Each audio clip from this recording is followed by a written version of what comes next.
Imagine a city that never sleeps. The neon lights flicker across empty streets, and as the sun sets, Mumbai's endless maze of alleys grows darker and colder. But what if I told you that, in the heart of this bustling metropolis, something once stirred in the shadows? Something so sinister that people dared not close their eyes at night.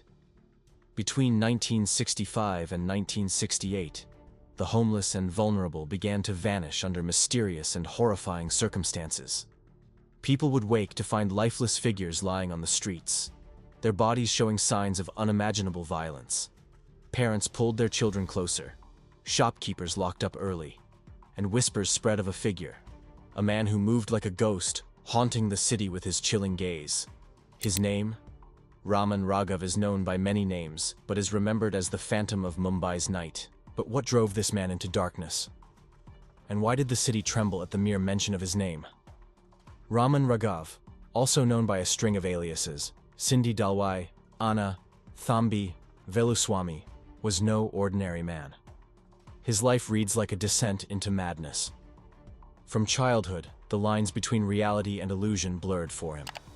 While little is known about his early years, what remains clear is that something was deeply broken inside him. By the time he drifted into Mumbai, the city of dreams, Raghav had already spent 5 years behind bars for robbery. But it was what came after his release that turned him into a shadow figure lurking behind the city's veneer of glamour.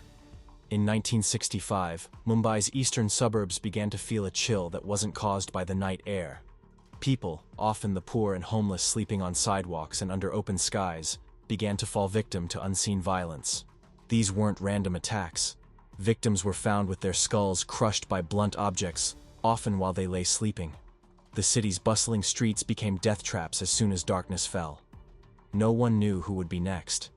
As fear gripped the city, the idea of a malevolent spirit or demon began circulating in the crowded slums.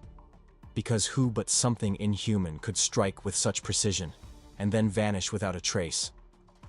Just as suddenly as the violence began, it seemed to stop. The city exhaled in relief, thinking perhaps their unseen tormentor was gone.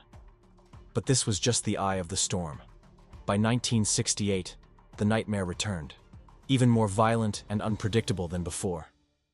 And this time, the city was ready to face the evil, though unprepared for the darkness that would unfold. In August 1968, the killings resumed. Like before, they struck deep into the heart of Mumbai's most vulnerable communities, the homeless, the pavement dwellers, those society had forgotten. People began to speak of a shadowy figure moving through the night, eyes wild, muttering to himself. Witnesses, the few who lived to tell, described a disheveled man, wearing khaki shorts and a bush shirt, moving from one darkened alley to another, as if on a mission guided by something unseen. Entire neighborhoods lived in fear. Mothers clutched their children, and even the police were left bewildered. Who was this man who seemed to know the city's underbelly better than anyone? With the city on the brink of hysteria, a massive manhunt was launched. Deputy Commissioner Ramakant Kulkarni led the charge, deploying officers across the city, searching every alley and interrogating anyone who looked remotely suspicious. It wasn't until Sub-Inspector Alex Fialho, acting on an old hunch and a keen eye, spotted a man who matched the elusive descriptions that a breakthrough finally came. Raghav was found with blood-stained clothes and muddy shoes, like someone who had walked through the depths of the city and its secrets. But even when caught, he stared back at officers with a chilling calmness, as if they could not touch the dark world he lived in. At first, Raghav refused to speak, sitting in silence with a cold, distant stare. But after being granted his strange request for a plate of chicken, the floodgates opened.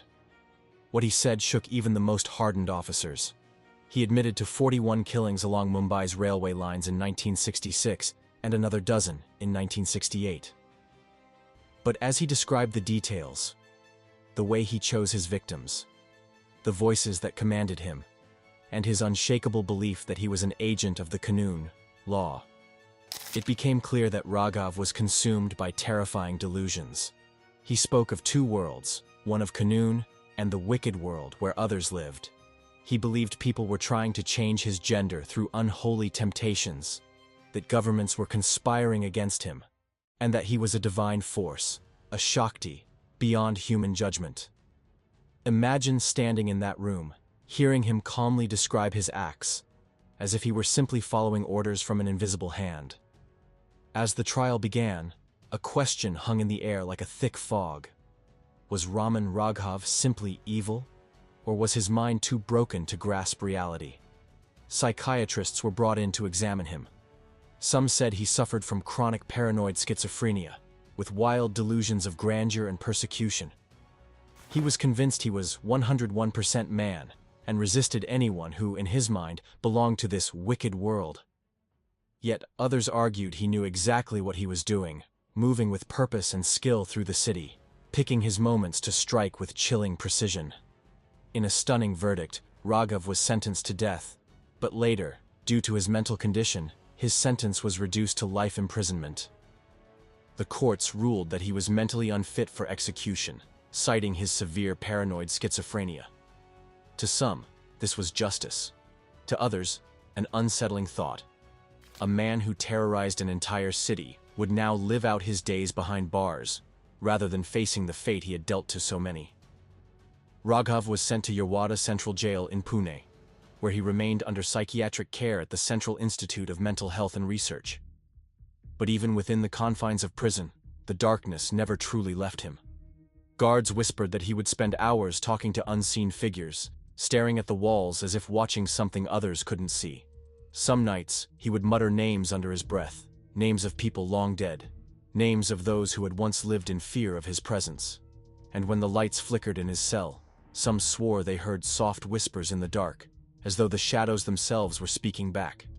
The legend of Raman Raghav never faded. Even in death, the question lingers. Was he merely a man driven by madness? Or was there something else, something far more terrifying, guiding him through the night? In 1995, he died quietly in a hospital, his end marked not by justice, but by kidney failure. Yet, his dark legend lives on, whispered among Mumbai's oldest alleys, a city that never forgets its ghosts. But here's something most people don't know. Before his final arrest, Raghav was seen visiting churches, sitting in silence, praying. Some say he believed that no matter what he did, Jesus would forgive him. Now, imagine this. A man who saw himself as the hand of judgment, claiming divine forgiveness as he walked among shadows, seeking out the vulnerable. Was this madness? Or something far darker, a force beyond comprehension? As you think about this, I leave you with one haunting thought. What if there are others like Raghav, walking our streets, hidden in plain sight, waiting for night to fall? So next time you're out late, watch the shadows, because some nightmares don't stay in the past. If you want more chilling real-life stories like this, make sure to like, subscribe, and comment below. Do you think Raghav was driven by madness or something even darker? And would you dare walk those same alleys today?